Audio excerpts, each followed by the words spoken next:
Ever since the Switch 2 Direct, there's been a mass psychosis among large sects of the gaming community, especially gaming commentators on YouTube, and I, for one, am fucking sick of it.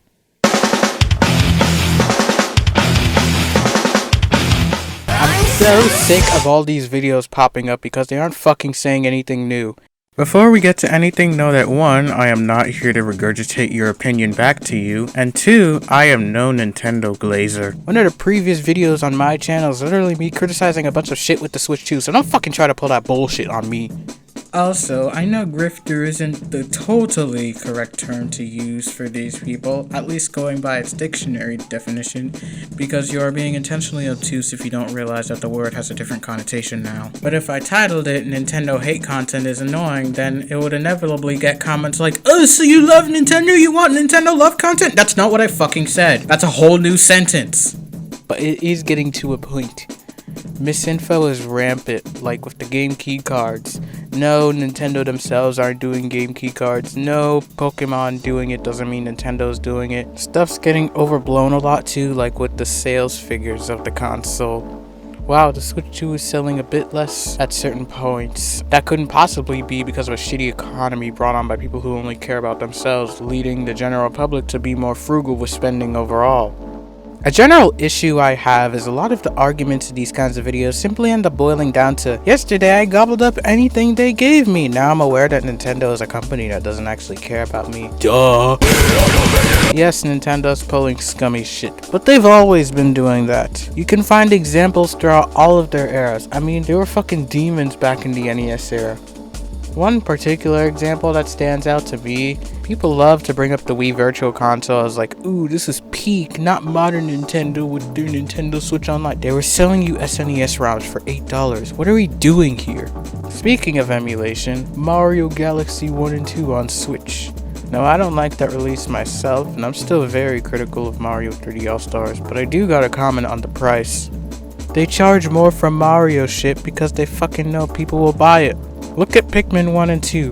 Those are the bare fucking minimum ports wise. They even fuck some things up in the games, but they're $30 because they know damn fucking well they can't charge $60 for it. Same with Prime Remastered, even though that had way more work put into it, still $30 because it's Metroid, not Mario. Also, to people who brag about emulating Switch games on PC, shut up. I've seen how people like you fucking flounder when it comes to basic emulator shit, so don't come saying that you're some fucking radical for emulating Nintendo games. Who gives a shit, bruv? You're not fucking special. Mini side tangent here, but Nintendo glazes are annoying too, just not as much as the grifters. But holy shit, you do realize we can all tell that you only play Nintendo games and indies, right? You do realize that sucking off Nintendo's every decision just because you have fun with their games is a bad thing, right? You do realize that invalidating someone else's experience with the game because you didn't experience any bugs doesn't mean that the game itself might not have those bugs for other people, right? It's good to have some actual spatial awareness for once in your goddamn life and realize people may not have the same experience you have. And for the love of God, learn about emulation because I'm sick of people spouting regurgitated Nintendo propaganda about it, especially at fucking modders! I have nearly no connections to Nintendo as a part of my childhood, so I tend to approach all this from a more objective standpoint. And for the most part, the Switch and Switch 2 eras, though mostly the Switch era, are better than most of Nintendo's other eras. We have so many varieties of games to play and so many series to choose from, along with actual damn third-party support. Speaking of no damn third-party support, I am so fucking mad about Wii U revisionism. You're trying to tell me that the generation where we got such gems as Mario 3D World and Star Fox Zero on a dying console with a shitty gimmick and an aura of stink that made it an absolute pain to be a Nintendo fan is worse than the Switch generation, where so many obscure series got new entries, established series got actual exciting entries, all while the gimmick of the Switch is actually worthwhile. The UI isn't slow as shit, the hardware isn't good, but it's decent. I like the travesty that was the Wii U. And speaking of Wii U discussions, weaponizing a man's death in these is also just fucking gross. Just disrespectful as shit using a WAD as some kind of battering ram to prove beyond a shadow of a doubt that in the Wii U 3DS era, Nintendo were saints and now they're the clan. It's also stupid as shit. Do you seriously think Nintendo just got a bunch of new blood after 2015 and the Switch's launch? Basically everyone major in charge was there during the Wii U era. Difference is that there's a successful console now instead of a leech. Makes me mad people don't understand the true causes of all these kinds of things. But of course, those kinds of people will probably call you a communist for even bringing that up, so But you see what I'm saying here? It's all empty fucking platitudes beating around the bush, and I don't know if they're just ignorant or genuinely don't want to think about the real problem. Why can't you lot be like Bear Man? He said his piece and moved on. The end. And it was so concise too. He basically said everything you guys have been saying for the past few months in one video more succinctly than everyone else. You people are dragging it to an annoying degree that it makes me think you don't actually care about the issue. You need an easy target that doesn't require brain power to actually make points on. And if you claim that I'm trying to downplay Nintendo's actions by saying we shouldn't constantly bring this up with nothing new being said, then congratulations, you have the critical thinking skills of a teenage anorexic. I think one of the funniest things that's happened is people making videos claiming Nintendo's gonna go woke because there's a woman as Nintendo of America president now. Beyond the obvious fact that the presence of racial minorities, queer people, and women in anything more than stereotypical background roles that acknowledge their actual living experience does not automatically make something fit the definition of woke a lot of these people seem to have. Nintendo of America doesn't do jack fucking shit in regards to games beyond like localization. But that doesn't matter. Speak your shit, king. Let your nuts hang. Oh, by the way, I was being sarcastic. Well, duh. Isn't YouTube a jolly place? Your comments will be filled mostly with people that agree with any bullshit you say. And if they don't, you can always just delete them. I'm about to make mention of a few specific people, which of course will result in others who hold these YouTubers' words like their gospel to come over here and accuse me of being God knows whatever fucking buzzword they pulled out of her anal cavity last. Call me gay, call me a communist, call me a dirty leftist, call me whatever you want. I've played these games before.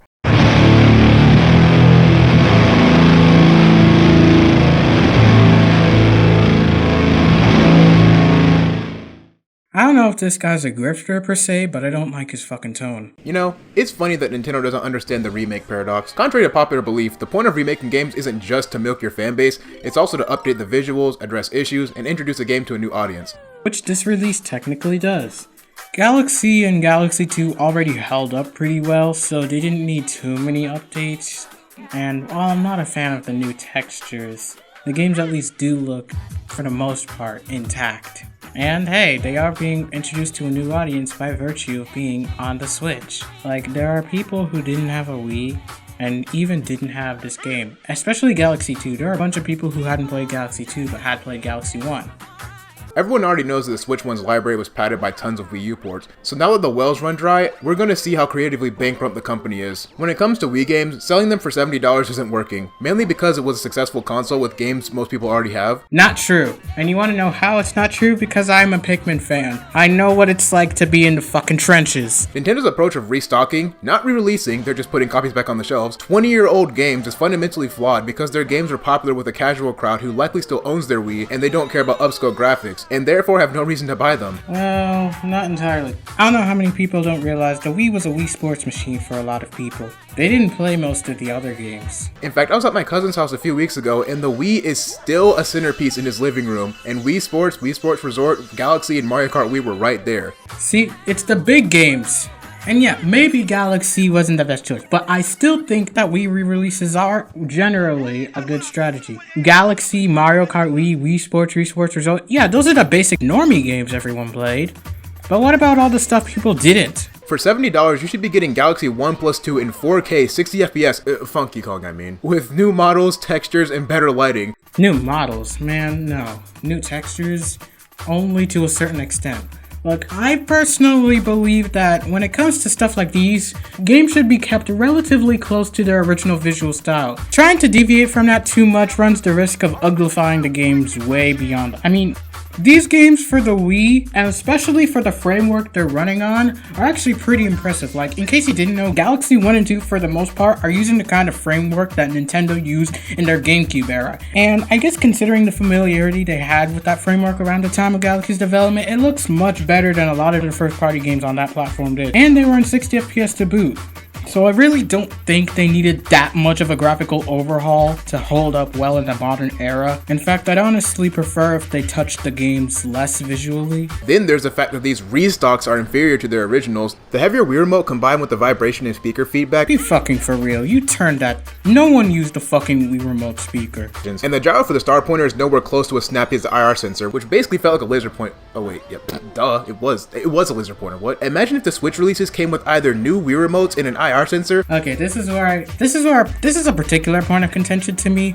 I have sunk hundreds of hours into games with gyro like the Splatoon games, and for Wii pointer style stuff specifically, I have tons of hours in Pikmin 3 Deluxe. I can tell you firsthand that as someone who is anyone can tell you that I am a diehard for the Wii Remote when it comes to Pikmin, and even I will tell you that Pikmin 3 Deluxe with its gyro pointer option basically perfectly replicates the experience. In fact, it might actually be a little bit better because you don't have to directly point at the screen. But I promise you, if you get used to it, if you actually bother to actually take time and get used to the gyro and just use the reset button, get used to it, it is nearly one-to-one with the Wii Remote pointer. When I see people saying, oh, we need a Wiimote sensor bar attachment for the Switch, no, we fucking don't. The gyro is good enough. I promise you that. Look at these clips. This is gyro, not Wiimote pointer. This is straight gyro. It works. I promise you it does. I'm sick and tired of this stupid ass argument. Expansion. But come 2021, the ports were getting out of control and even the new stuff was getting sloppy. My first red flag was Mario 3D All-Stars, then Bowser's Fury, which was literally a test map. Splatoon 3's stage design suffered from Tetramino syndrome. Mario Wonder, Tears of the Kingdom. That Mario vs. Donkey Kong remake that everyone forgot. Mario Party Jamboree that undoes all the improvements made to Superstars. Then you have literally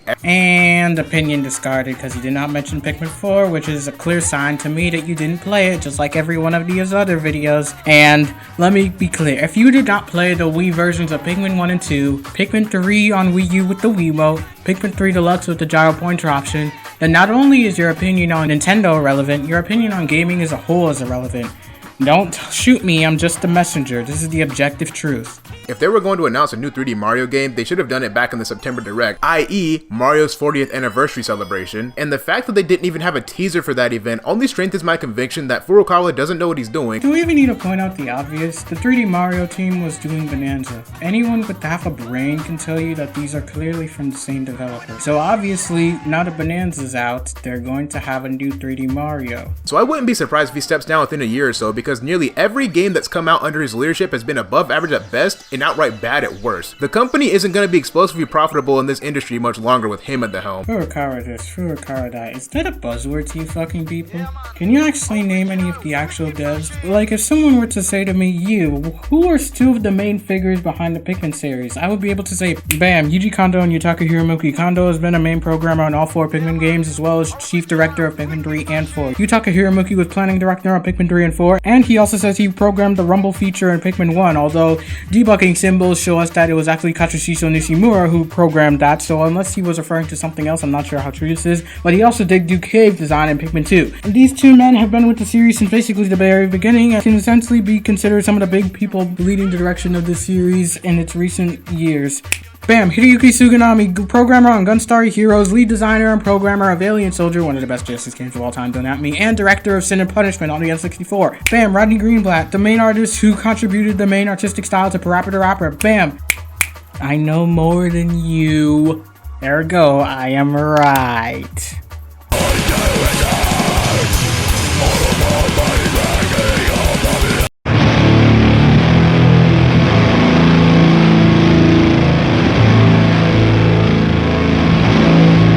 It takes a real piece of character to go from looking the ground Nintendo walked on to ravaging their every move. It also takes a fat fucking paycheck. Writing this video was a real pain in my bum. Just when I thought it was out, they pulled me back in. And editing it was an even bigger pain because it meant I had to sit through actual content from these fuckers. But while doom watching YouTube to delay actually editing the video, I discovered Nintendimity's video on Nintendo hate content, and, you know, their video was actually pretty decent. And it got me thinking about Nintendo in a slightly different way, to the point where I even debated deleting the original segment I had on him and rewriting it with an entirely new one. which I ultimately decided not to do. But I did think there is an interesting point to be had about how Nintendine is different from a lot of the other people, and how the associations that he's ended up bringing, whether on his own accord or by people attributing those associations with him, is kind of a trap. I still think the guy is a really annoying sellout, but it's not the particular kind of annoying I get from a lot of these other videos and channels, because trust me, the Frogmires of the world are many. But Nintendo doesn't annoy me in the same way a Frogmire does. So that's good, I guess. But it still doesn't mean I don't find him incredibly annoying.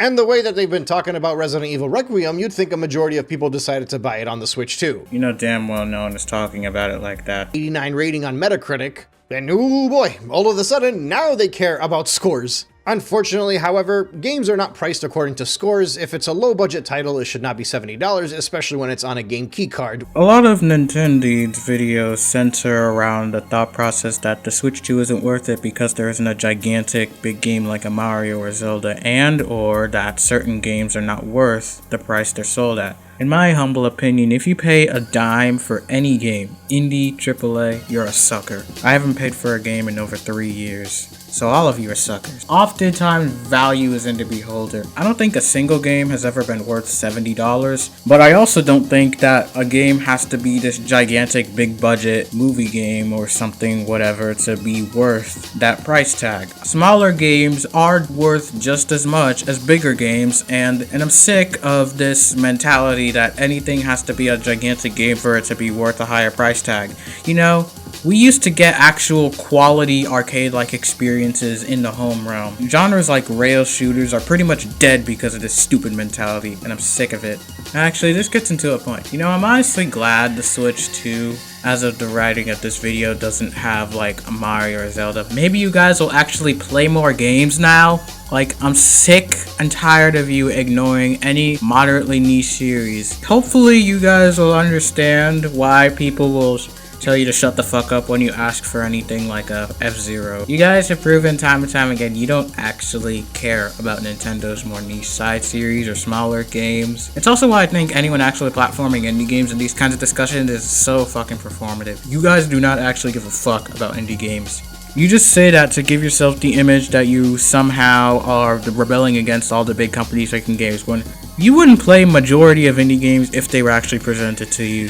They have things in them that make you retch on a personal level. Usual Zelda and Pokemon mainline games to get better reach in the US. And I think that kind of ties into the next talking point. Because Chris Dring was not done yet. I'm telling you, I don't know what this guy's deal was, but he just decided, hey, I want to anger obsessive Nintendo fans this weekend. Keep up the great work, Chris. I think you guys are more obsessed with the fans than they are about you. I prefer it a lot more than when Circana comes out and releases data and is just like, keeps it as vague as possible and delivers it in a way to seem like it's positive when they're saying the same thing. Right, like when the holiday season was 35% down for the Nintendo Switch 2 in comparison to the first year of the Nintendo Switch 1. Instead of talking about how weak of a holiday season that was for the Nintendo Switch 2, for November, the Circana headline said that the Switch 2 plus the Switch 1 were only 10% down in comparison to the Switch 1 last year. Because that 10% down makes it look a lot softer than the 35% down in comparison to the first year of the Switch 1's life, which would be a much more realistic comparison that you should be making. See, like, this is what gets me. Of course, if you focus on a certain thing, it'll make your point seem more prescient, but that's not how news works. You just gotta present the facts as they are and let the viewer come to the conclusion. And this is honestly just an admission for what Nintendo's MO is.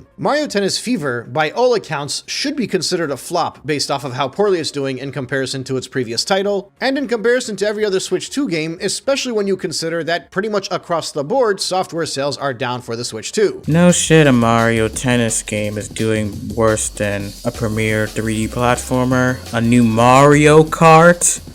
Well, I guess Kirby Air Riders counts as something, doesn't it? Mario Tennis Fever is doing worse, but consider that it is a Mario sports game. You have to consider broader context when it comes to these things. I don't care how well Mario Tennis Fever does. I care about how you present it. I do not care how well Mario Tennis Fever does. I wasn't gonna buy the game. I never buy Mario sports games. I don't even like Mario sports games. I don't play them. I don't care about them. I just care about proper facts and proper context. Because at the end of the day, you guys are all journalists. I know you guys don't like to think of yourselves as that, but or maybe you do, but you basically are journalists. And good journalism requires presenting facts in an objective and concise manner. But for some reason, not enough people are talking about this. So obviously, Resident Evil... Yeah, because they don't fucking care. And don't give me that, well, if they don't care, that means they don't care about the cause. The cause! What fucking cause? Why do you do this, Dean? You gave up your actual content in favor of selling a promise of being a revolutionary to a bunch of drones who listen to anything they say just because they happen to criticize something in a way that lines up with their own interests and agendas. But in reality, none of them are actually doing anything except yapping about whatever on the internet. It makes slop for piggies that say they are fighting the corporate entity but would flinch the moment you mention the word bourgeoisie to them. I think it's just a general concern I have where, like, obviously this isn't healthy, that's without saying, but it also just deludes you from reality. Because in the case where anything positive is brought up, or when people are simply sharing their own experiences, you go into a defensive stance and say, no, this is how it actually is. You can't just speak for the general public without taking in a bunch of perspectives. Plus, you also got to consider things like fluctuations, time. The reason I've been so critical all this time is because I'm just so fed up with this pseudo-intellectualism that these guys seem to have just because they criticize corporate decisions. So yes, Resident Evil Requiem sold more as a physical game on the Switch 2 than Xbox. But no, Resident Evil Requiem did not sell more on the Switch 2 than Xbox overall. It won't even be close. And of course it won't. This is something that's been driving me crazy through like most of the Switch 2's life so far. Nintendo fans work off of vibes. They feel like every single game now is going to be the big digital shift. They feel like because they buy only digital and those around them on Reddit also buy only digital. And they think that the people that still buy physical and they hate game keycards, they think they're outdated and they're the minority, where in actuality... Where the hell are you getting this from? Nintendo fans mostly buy physical. In fact, the data here literally backs that up. More people on Switch, even Nintendo fans, buy physical. It's mostly the other consoles that are so digital focused. So I do not understand where this narrative is somehow springing up, unless you're equating your past experiences, which read. Your own experiences as Nintendo people do not equate to the general experiences of Nintendo people. Your interactions are inherently skewed because of how you already feel about the company and people who like them. So it's not a very good metric for gauging the general consensus of the Nintendo population at large. Also, you guys seem to think that anyone that disagrees with you is automatically a Nintendo, or anyone that plays Nintendo games or buys the products is a Nintendo. They're just not as tribalistic as you because, again, they don't think they're revolutionaries or making a statement for buying a certain thing.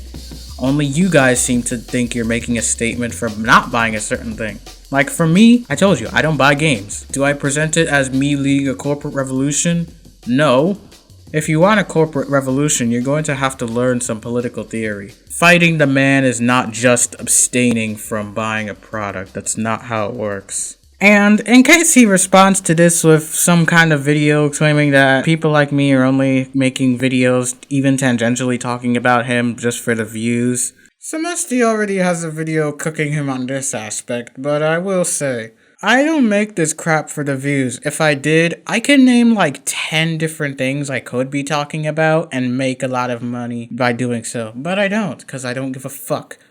I talk about things that I want to, and the main reason, in fact, the only reason I'm even talking about this kind of video in the first place is because I find them incredibly fucking annoying, and they're making Nintendo discourse incredibly fucking annoying. And I really, really do not like to be fucking annoyed any more than I already am at the majority of the people around me.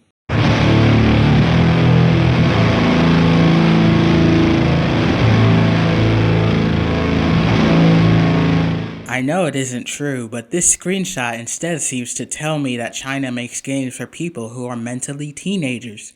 Please grow up and be mature. I recommend watching Oz, listening to funeral doom metal. Switch 2 is evil on the title, pretending it's not. You were never fucking pretending. And do people think there's some kind of massive taboo against talking shit about Nintendo? Because guess fucking what? There isn't. You think you are the peak of intrepidity by criticizing Nintendo when you're about as daring as British cuisine. Breath of the Wild of success is an understatement. It's the kind of success that a developer may think, wow, we made a really great game here, but corporate looks at it and says, why are we making these games that don't sell well when we could just make more Breath of the Wilds that is easier to emulate than it is to innovate, to just copy what they already did and bring that success to every other Nintendo franchise. The problem is Breath of the Wild. I don't know if everyone has amnesia, but people were sick of old Zelda before. They wanted something new after Skyward Sword. Now that we have count them, two major games with a new formula, all of a sudden, we wanted Zelda. Also, there is no damn Breath of the Wildification of Nintendo games. The people who say this don't actually play any other Nintendo franchises or even other genres. Ever played Star Fox? Pikmin? No. Poses. Ever played fucking Prancer Dragoon? No. Then shut up!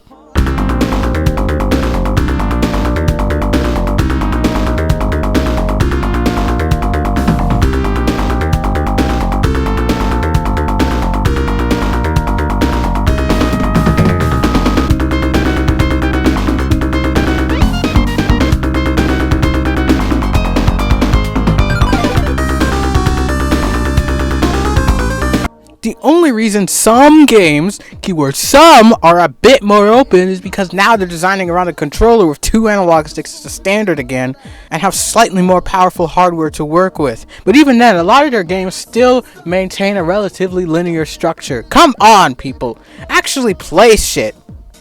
And the whole Miyamoto thing, first off, there's basically only one game in the last 10 years where you could truly argue that Miyamoto's involvement is actually relevant to the game at hand, and it's Pikmin 4, which I know damn well you didn't play because no one making these fucking kinds of videos has.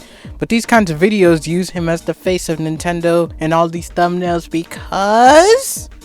And I assume he saw people calling him out for that, so he instead doubled down and made sure Miyamoto was in nearly every thumbnail. Aw, you really think that's provocative, but ooh, let's hear it straight from the horse's mouth. Although I get some criticism for it, there's a reason why all of my thumbnails use Miyamoto. He is the face of Nintendo. Despite barely even working in games anymore, he still appears in the Nintendo Directs, he still has a legacy, and people still recognize him. I would love to use the president of Nintendo, but no one even knows who he is. Furukawa, the president of one of the biggest gaming companies on the planet, who has a monopoly on most people's childhoods, doesn't even have a face for his Wikipedia page. There's a reason people use faceless suit as an insult, because without a face, there is no responsibility. Who are you going to blame? Not Furukawa, even though he is probably the most responsible, and it's because no one knows who he is. And it shows deliberate cowardice, because you can always just blame Nintendo, but we are humans. We know it is people who are making these decisions. That is the dumbest fucking argument I have ever heard in my goddamn life.